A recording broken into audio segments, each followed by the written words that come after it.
우리의 옛사람이 예수님과 함께 십자가에 못 박힌 것, 이것이 우리가 예수를 믿는 첫 번째 의미입니다. 우리가 예수를 믿으면 첫 번째로 하는 일이 세례를 받는 일입니다. 세례가 뭡니까? 옛사람을 십자가에 못 박는 것, 그게 세례입니다.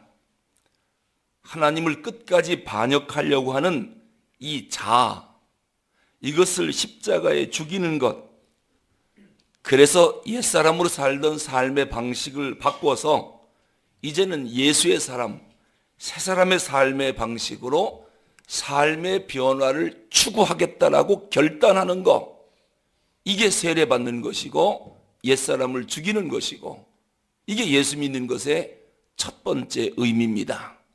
예수 잘 믿는 사람은 옛사람을 십자가에 죽인 사람이고 이제는 새로운 삶의 방식으로 삶을 삽니다. 그리고 두 번째, 예수 믿는 것의 의미가 뭐냐면 예수 안에서 우리가 다시 살았다라고 하는 것을 의미합니다. 자, 그러면 하나님께서 왜 우리를 다시 살려주셨을까요? 우리를 왜 죄로 인하여 죽었는데 다시 살려놨을까요? 살려놨으니 너희들끼리 잘 먹고 잘 살아봐라, 그 목적으로 우리를 살려줬을까요? 그렇지 않습니다. 우리를 다시 살려준 이유는 사명 때문입니다. 사명 감당하라고 우리를 다시 살려놓은 것입니다. 오늘 아침에 잠에서 깰 때 하나님이 오늘 나를 왜 살려주셨을까? 이유가 있습니다. 오늘 우리가 해야 할 일이 있기 때문에, 사명 때문에 산 것입니다. 만약에 어젯밤 사명이 끝났다면 오늘 아침 못 일어났을 겁니다. 이 땅에 사명 끝나 오늘 새벽에 죽은 사람들이 얼마나 많은지 모릅니다. 그런데 오늘 우리가 다시 산 것은 사명 때문에 하나님이 우리를 살려주신 것입니다. 오늘 본문에 보니까 요나에게 사명이 임했습니다. 요나가 누굽니까? 오늘 1절에 보니까 여호와의 말씀이 아미떼의 아들, 아미떼라고 하는 말은 요나의 아버지 이름인데 진리라고 하는 뜻입니다. 그러니까 이 집안은 진리를 얼마나 사랑하는지 알겠죠. 아들을 낳았는데 진리라고 이름을 줬어요. 근데 그가 아들을 낳았는데 요나라고 이름을 줬습니다. 요나는 원래 비둘기라고 하는 뜻인데, 우리 아들은 비둘기처럼 죄 짓지 말고 깨끗하고 순결하게 살았으면 좋겠다라고 하는 소망이 요나의 이름 속에 들어 있습니다. 진리라고 하는 사람이 비둘기처럼 순결한 아들을 낳았다는 겁니다. 염원이 담긴 이름이지요. 그런데 그 요나에게 하나님의 말씀이 임하니라. 여러분, 요나에게 지금 하나님으로부터 사명이 임했습니다. 이것을 보면 하나님이 일하시는 방법을 우리는 알게 됩니다. 하나님은 영이시기 때문에, 신이시기 때문에 일하시는 방법이 하나님이 쓰시려고 하는 사람을 택하여 당신의 일을 행하십니다. 그래서 하나님이 쓰시는 사람이 하나님의 역사에는 얼마나 중요한지 모릅니다. 출애굽 역사는 모세를 통하여 하나님이 하십니다. 모세가 없었다면 출애굽 역사는 이루시지 못했을 것입니다. 그래서 하나님께 쓰임받는 지도자, 하나님의 사람이 하나님의 역사에는 아주 중요한 것입니다. 니느웨 성을 구원하는 데는 하나님이 요나를 쓰고 싶은 것입니다. 하나님의 사람 요나를 쓰려고 하는 하나님의 마음, 그리고 백성들은 하나님이 보낸 모세의 말을 순종해야 합니다. 신뢰하고 따라야 합니다. 지도자의 말을 따라야 합니다. 이것이 사람을 통하여 말씀하시는 하나님이 일하시는 방법입니다. 그리고 2절에 보니까 또 하나님은 어떠한 하나님으로 나타나느냐? 너는 일어나 저 큰 성읍 니느웨로 가서 그것을 향하여 외치라. 그 악독이 내 앞에 상달되었음이니라. 니느웨 성의 악독이 하나님 앞에까지 상달됐답니다. 이건 뭘 말합니까? 하나님은 우리의 모든 것을 다 보고 듣고 알고 계시다는 겁니다. 이 백성들의 죄악을 다 보고 있답니다. 오늘 우리가 무슨 생각하고 있는지 하나님은 다 알고 계시답니다. 그리고 고통 속에서 울부짖는 백성들의 기도소리 하나님이 다 듣고 계시답니다. 그뿐만 아니라 심판하시겠답니다. 그런 하나님이십니다. 우리는 그러한 공의 하나님을 한시도 잊으면 안 됩니다. 하나님의 인내하심과 끝까지 기다리고 참으심을 만홀히 여기고 끝까지 못된 짓에서 벗어나지 않는다면 하나님의 심판을 피할 길이 없습니다. 그런데 참으로 감사한 것은 오늘 본문에 보니까요, 하나님이 니느웨 성을 심판하시기 전에 당신의 종인 요나를 니느웨 성에 보내서 그 백성들을 한번 회개시키겠다는 겁니다. 이건 뭡니까? 죽이겠다는 겁니까? 살리고 싶다는 겁니까? 그 악독한 백성인데도 하나님의 마음은 살리고 싶은 것입니다. 이게 아버지 하나님의 마음입니다. 그래서 선지자 요나에게 하나님이 명령하시는 겁니다. 너는 가서 이 백성들에게 구원의 메시지를 외치라는 것입니다. 자, 그렇다면 오늘 이 땅의 황무함을 하나님이 보시고 오늘 요나와 같은 나에게는 어떤 명령을 하실까요? 우리에게 어떤 사명을 하나님이 주시겠습니까? 아마 요나에게 명령하셨던 것과 똑같은 명령을 오늘 우리에게 하실 것입니다. 이 구리시, 남양주시, 서울시 이 땅의 황무함을 보시고 백성들의 죄악을 보시고 울부짖는 백성의 기도 소리를 들으시면서 오늘 나에게 분명히 말씀할 것입니다. 넌 일어나 가라. 가서 외치라. 이제 이 메시지, 이 명령을 들은 우리들은 사명을 감당해야 할 것입니다. 이것은 요나에게만 주신 말씀이 아닙니다. 요나서를 읽는 우리 모두에게 동일하게 주시는 하나님의 명령인 것을 잊으시면 안 됩니다. 하나님은 분명히 요나에게 말씀하셨습니다. 일어나 가서 외치라. 왜 일어나 가서 외치라고 합니까? 멸망해가는 니느웨 성을 다시 살리는 방법은 오직 하나님 말씀을 다시 듣게 하는 길 이외에는 방법이 없기 때문입니다.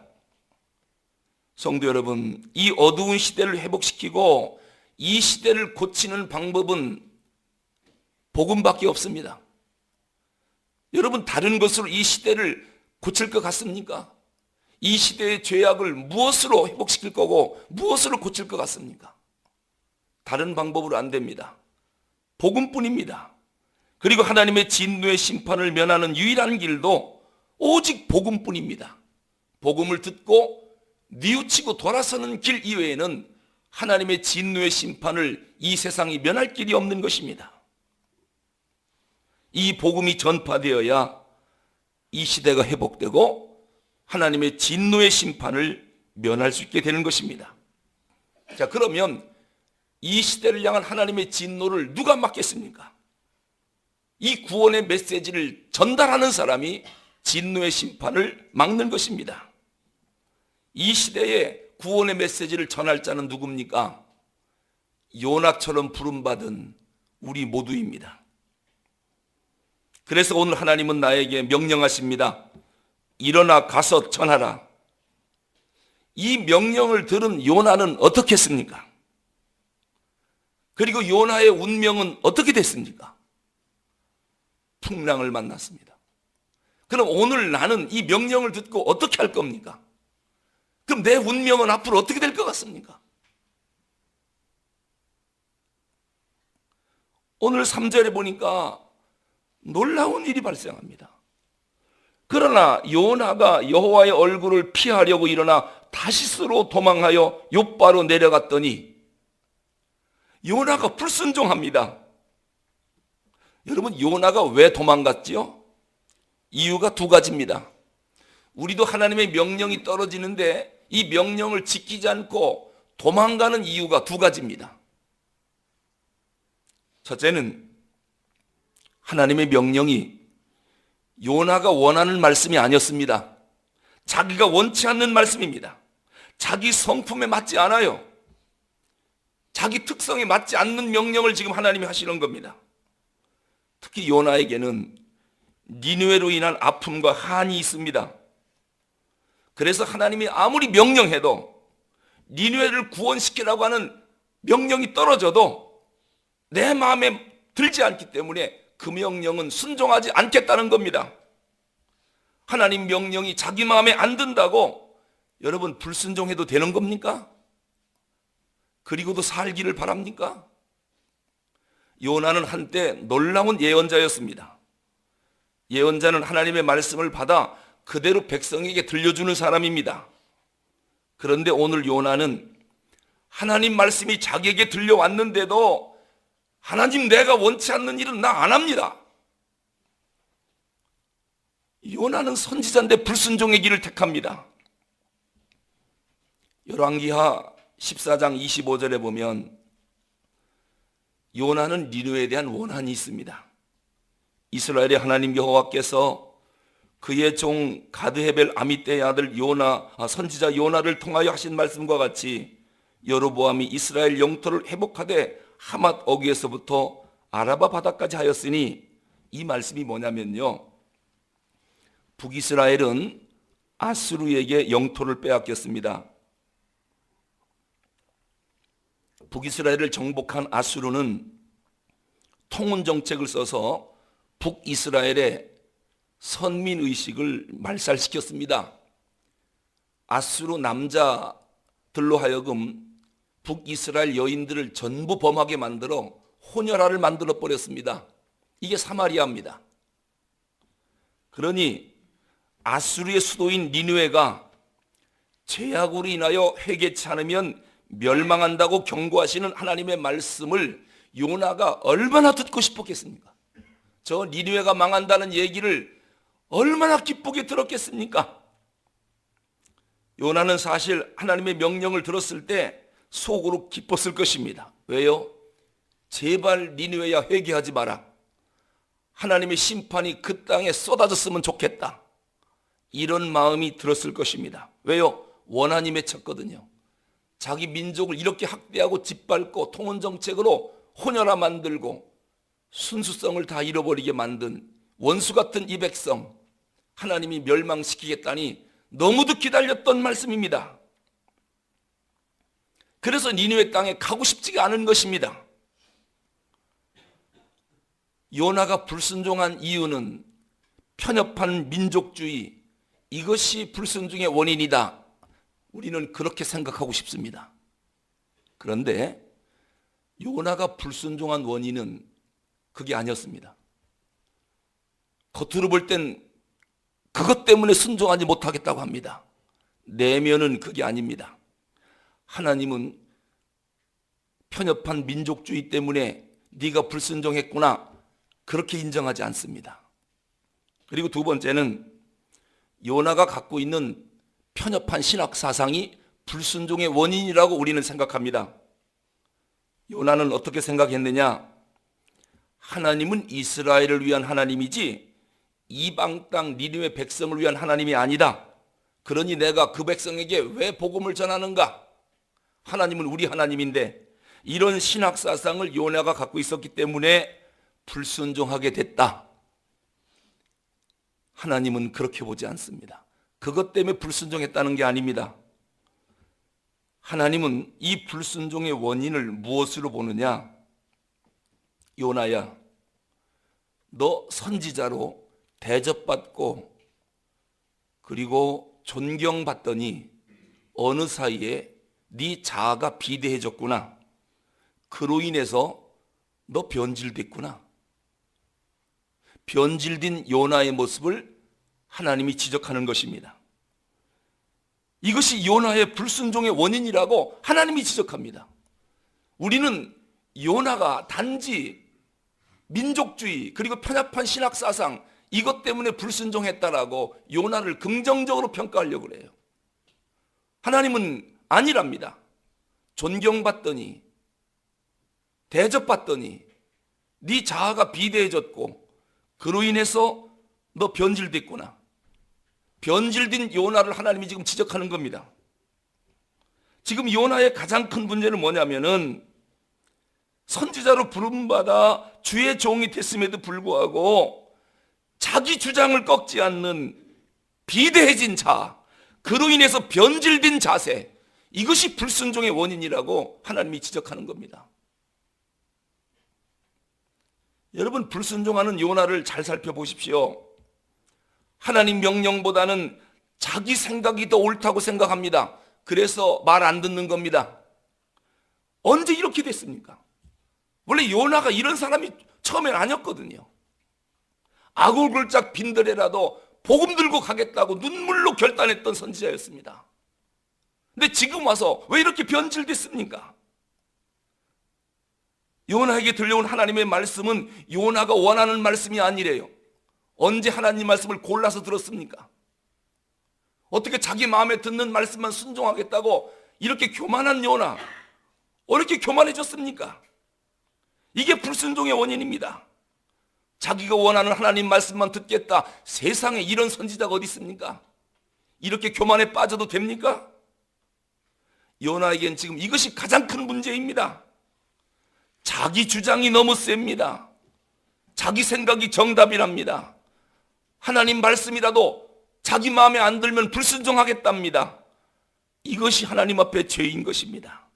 이것이 모든 풍랑의 원인이고 모든 고난의 원인입니다. 요즘 여당과 야당을 보면 머리 터지게 싸웁니다. 여당의 말을 들어보니까 자기들이 하는 일은 전부 나라와 국민을 위하는 일이랍니다. 야당이 하는 일, 야당 얘기를 들어보니까 자기들이 이렇게 하는 것은 전부 나라와 국민을 위하는 일이랍니다. 둘 다 목적이 똑같은데 지금 나라는 몸살을 앓고 있습니다. 둘 다 국민과 나라를 위하는 일인데 백성들은 몸살을 앓고 있습니다. 가정에서 보면 남편은 자기가 하는 일이 다 아내를 위해서 하는 일이래요. 그런데 아내의 상처는 갈수록 커지고 부부 갈등은 갈수록 심해집니다. 아내를 위해서 하는 일이라며요. 여러분, 교회도 분쟁난 교회들을 보면 자기가 하는 모든 일이 다 하나님의 영광과 교회의 유익을 위해서 하는 일이래요. 그런데 교회는 몸살을 앓고 있어요. 아니, 목적이 똑같은데 왜 이렇게 몸살을 앓아야 됩니까? 이게 뭐가 문제입니까? 이렇게 전부 하나님의 영광과 교회와 나라와 민족과 가정을 위하는 일이라면 평화가 와야 되지 않습니까? 행복해야 되지 않습니까? 왜 몸살을 앓습니까? 그 이유는 다름 아닙니다. 자기 고집, 자기 생각, 자기 확신, 도대체 꺾을 줄 모르는 비대해진 자아의 완고함, 이것을 버리지 못하고 자기 주장을 하니까 하나님 뜻보다는 자기의, 자기 생각, 이것이 모든 가치 판단의 기준입니다. 그래서 하나님 말씀에 불순종하는 겁니다.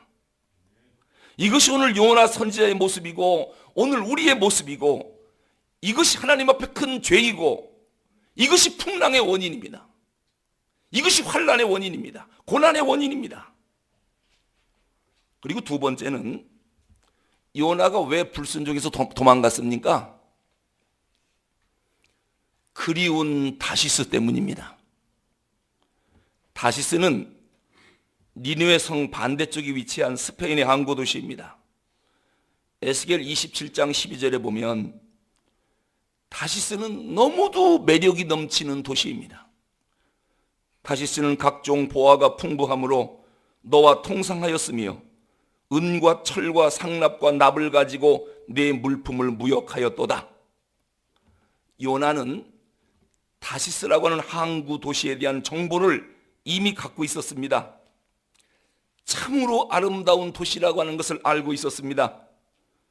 평상시 요나가 늘 살고 싶었던 도시였습니다. 그래서 요나는 생각하기를 내가 은퇴하면 노후에 가서 꼭 다시스에서 여생을 보내겠다. 그렇게 그리워하던 다시스였습니다. 요나가 처음 선지자로 부름받았을 때는 뭐라고 결심했다고요? 악을 골짝 빈들에라도 복음 들고 찾아가겠습니다. 존귀 영광 모든 권세는 주님 받으시고 멸시천대 십자가는 제가 지고 가겠습니다. 이렇게 출발했던 요나입니다. 그런데 선지자 생활을 하면서 백성들에게 대접받고 존경을 받다 보니까 자기도 모르게 비대해진 자아가 점점 비대해집니다. 그래서 처음 생각이 변질된 것입니다. 이제는 여유가 생기니까 내가 노후에는 다시스에서 가서 평안하게 누리며 살리라, 이런 생각을 하고 있었습니다.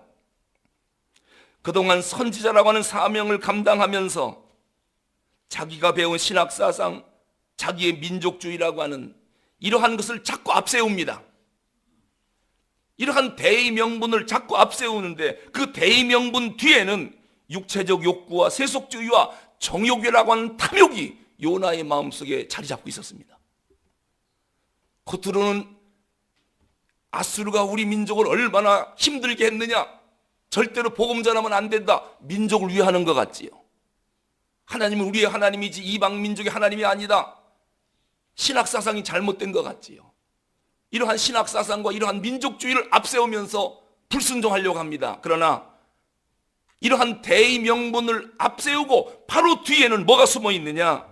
요나의 육체적 욕구, 세속주의, 정욕, 탐욕, 그리운 다시스, 이것이 숨어 있는 것입니다. 유명한 선지자라고 하는 이름 뒤에 자기 욕심이 포장되어서 숨겨져 있었던 것입니다. 옛사람의 정과 욕심이 선지자라고 하는 고상한 이름 뒤에 숨겨져 있었습니다. 그래서 겉으로 볼 때는 요나는 거룩하게 보이는 선지자였습니다. 알고 보니 거룩성 뒤에 욕심과 탐욕이 가득 차 있는 것입니다. 자기 욕심을 사명이라고 하는 포장지로 포장을 하고 있었습니다. 이것이 불순종의 원인이고 오늘 본문에 나오는 요나 선지자의 변질된 모습, 요나 선지자의 실체입니다. 여러분, 이 우리 인간의 최종 목표가 무엇인 줄 압니까? 우리 인간을 호모사피엔스라고 합니다. 호모사피엔스의 최종적인 목표는 호모데우스입니다. 즉 신처럼 되는 겁니다. 교만으로 비대해진 인간들이요, 과학을 발달시켜 신의 영역까지 침범하겠다고 이미 선언했습니다.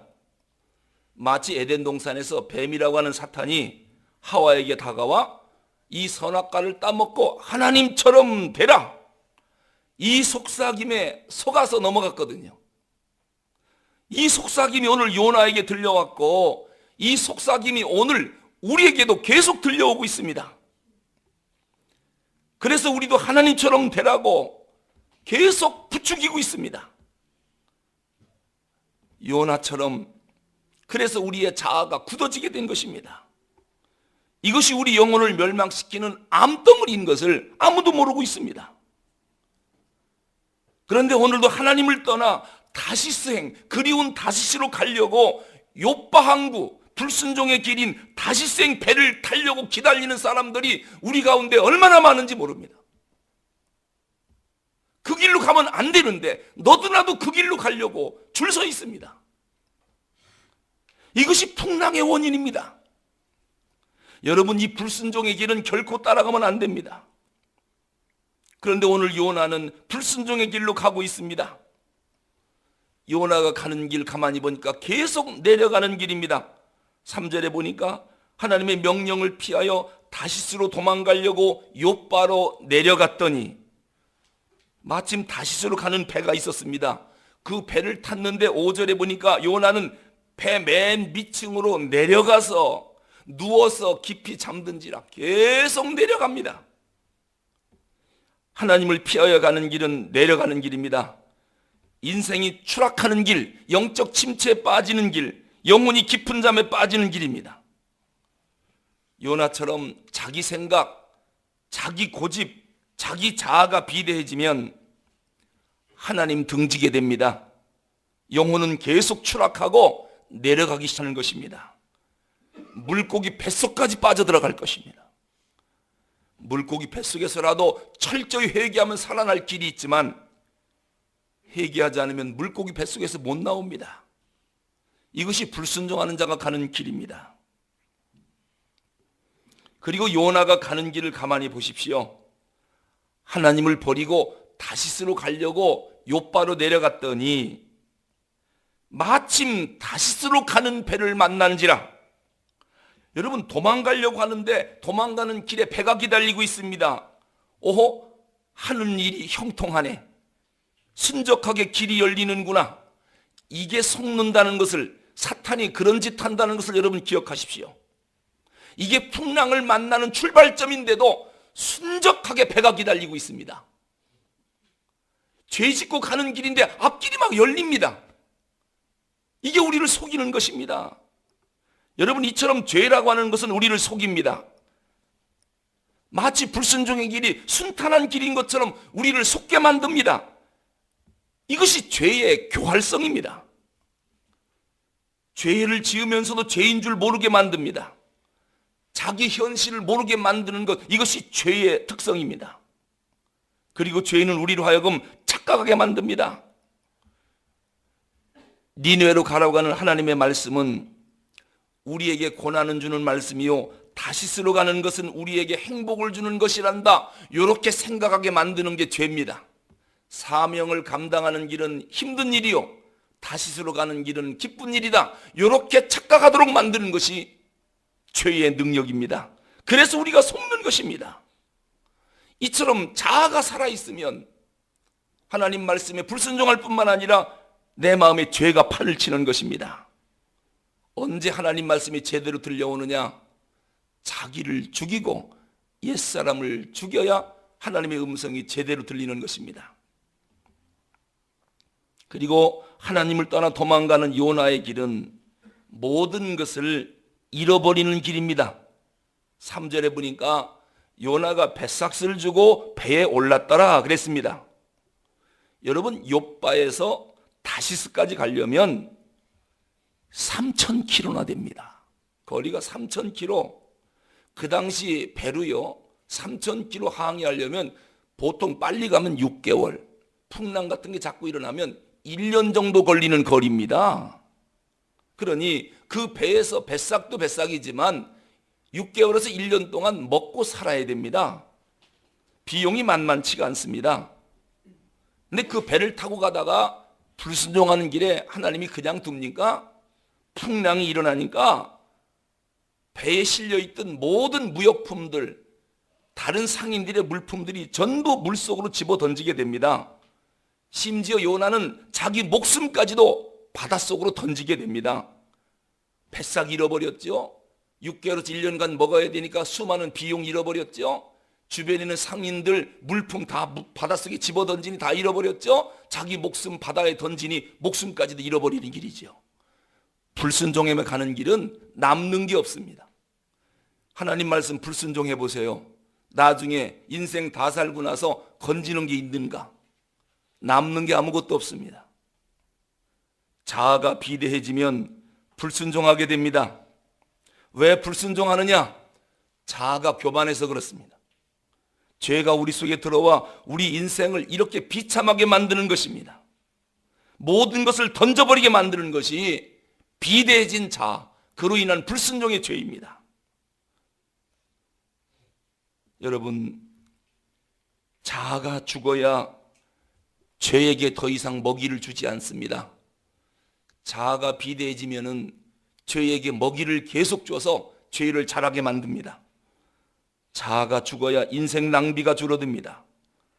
자아가 죽어야 죄에게 지불하는 비용이 줄어들게 됩니다. 자아가 죽어야 물질의 손실을 막게 되고 이웃을 위하여 축복의 통로가 되는 것입니다. 우리는 하나님의 종들입니다. 하나님이 우리의 주인이십니다. 그 주인께서 우리에게 명령을 하십니다. 내 마음에 고르는 것만 따라서 순종할 것입니까? 언제 우리가 이렇게 교만해졌습니까? 하나님 명령이라면 피하지 말고 순종해야 됩니다. 만약에 명령을 거절하고 피하고 자기 생각, 자기 주장대로 살아간다면 풍랑이 우리 앞에 기다릴 것이고 우리의 모든 것은 다 잃어버릴 것입니다. 이 풍랑의 원인이 뭔지, 이 위기가 왜 왔는지, 우리 가정에 왜 이렇게 꼬여 돌아가는지 그 이유가 뭘까? 왜 가는 길마다 다 막힐까? 그 이유가 뭘까? 비대해진 자아입니다. 교만해진 나, 자기 생각이, 자기 주장, 자기 고집이 너무 셉니다. 그래서 하나님의 말씀조차도 불순종합니다. 거절합니다. 이것이 풍랑의 원인입니다. 우리가 하나님 앞에 날마다 드려야 할 기도가 뭡니까? 겟세마네 동산에서 예수님이 어떻게 기도하셨습니까? 아버지 하나님, 나의 원대로 마옵시고 아버지 뜻대로 되기를 원하나이다. 하나님, 내 생각대로 되지 않기를 원합니다. 내 결정한 대로 되지 않기를 원합니다. 아버지 생각대로, 아버지 뜻대로 되기를 원합니다. 요나가 이 기도했다면 불순종하지 않았을 것입니다. 나의 자아와 나의 뜻, 나의 집착, 이거 죽이는 기도해야 합니다. 그리고 남을 변화시키겠다고 기도하지 마십시오. 나를 변화시켜달라고 하나님 앞에 기도하십시오. 신앙이라고 하는 것은 자기 변화의 세계지 내가 기도해서 남을 변화시켜 보겠다. 이러니까 계속 열받는 일이 생기는 겁니다. 어떤 여자 집사님이 그러시더라고요. 교회 와갖고 하나님, 맨날 컴퓨터 게임에 빠져있는 우리 아들을 좀 변화시켜 주십시오. 변화시켜 주십시오. 그렇게 기도하고 주일 예배 마치고 집에 갔더니 컴퓨터 앞에 앉아서 게임을 열심히 하고 있더랍니다. 내가 그렇게 날마다 기도하는데 도대체 이놈이 변화받질 않아요. 들어가자마자 뒤통수를 때리면서 이 못쓸 놈아.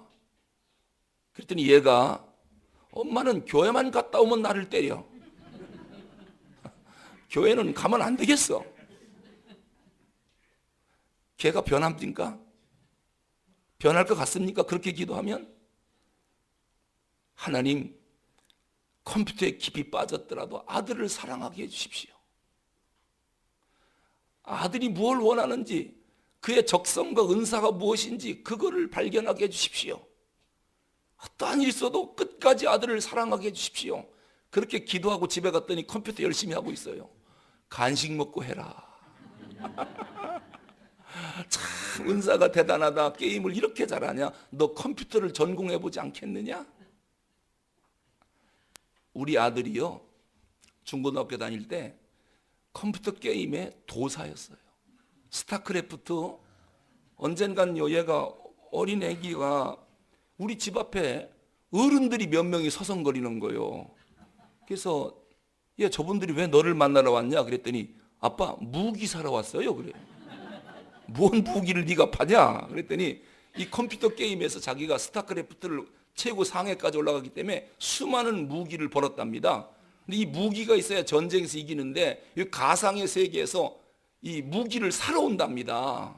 그래서 무기가 얼마인다 그랬더니 보통 30만 원, 50만 원, 비싼 건 100만 원에 그래요. 자기는 돈 번대요, 그걸로. 이거 큰일 났더라고요. 얘가 이거 어떻게 하면 좋은가? 이 게임도 적당히 즐길 정도로 해야지 무기 팔 정도로 하면요, 얘가 이게 게임의 도사입니다. 그럼 제가 우리 아들 사랑하게 해주세요. 우리 아들 적성 발견하게 해주세요. 제가 기도를 그렇게 하고 집에 가니까 기가 막히게 게임을 잘하는 거예요. 그걸 만약에 제가 뒤통수를 때리면서 이 못쓸 놈아 언제 변할래? 너 망할래? 공부는 안 하고 게임만 하고 이렇게 쓰면 얘가 뭐라고 그럴까요? 아빠는 목사인데 맨날 오기만 하면 때려. 그런데 아들아, 무기는 팔지 말고 그냥 줘라. 네가 또 따면 되지 않냐? 그런 건 옳은 게 아니다. 너 참 컴퓨터 잘한다. 너 전공을 컴퓨터 한번 해보면 어떻겠느냐? 그럼 아빠 내가 도사지. 그래서 고려대학교 컴퓨터학과에 합격을 했어요.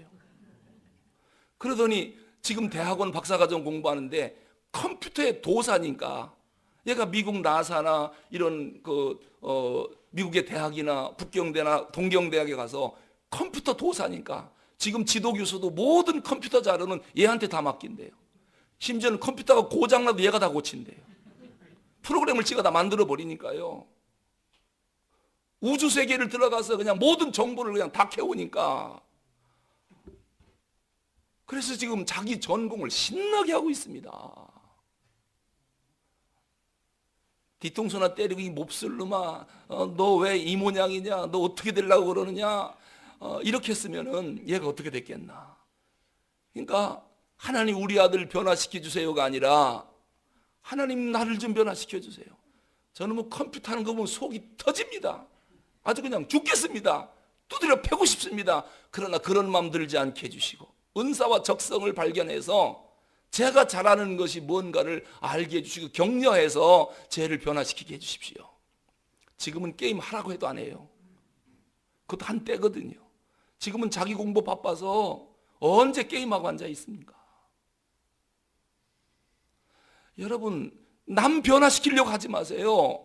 신앙의 세계는 자기 변화의 세계예요. 나만 변하면 교회는 행복해져요. 김집사 변하면 교회가 행복해지는 게 아니에요.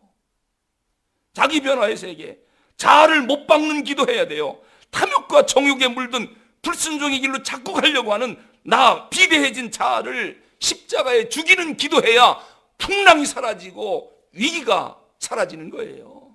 이거 못 버리면 우리는 풍랑 속으로 지금 걸어 들어가고 있는 것입니다. 위기 속으로 빠져들어가 바다만 던져지는 게 아니라 고래뱃속까지 들어가는 비참한 일을 경험한단 말입니다. 우리가 이 하나님의 말씀을 읽으면서 요나가 왜 이렇게 교만해졌습니까? 언제 하나님 말씀을 골라서 듣습니까? 이게 선지자 맞습니까? 어떻게 이렇게 됐습니까? 왜 이렇게 변질됐습니까? 이것이 불순종의 원인이라고 하는 것. 요나의 껍데기만 보고 민족주의자다, 신학사상이 분명하다, 그래서 불순종했다. 하나님은 그렇게 보지 않습니다. 너 선지자 대접받더니 왜 이렇게 교만해졌냐? 왜 이렇게 자아가 비대해졌느냐? 네가 내 말을 골라서 듣느냐? 네 마음에 드는 것만 하느냐? 네가 선지자 맞느냐? 그리고 내 말을 불순종하느냐? 이것이 풍랑의 원인이라고 하는 것을 꼭 기억해야 합니다. 기도하겠습니다.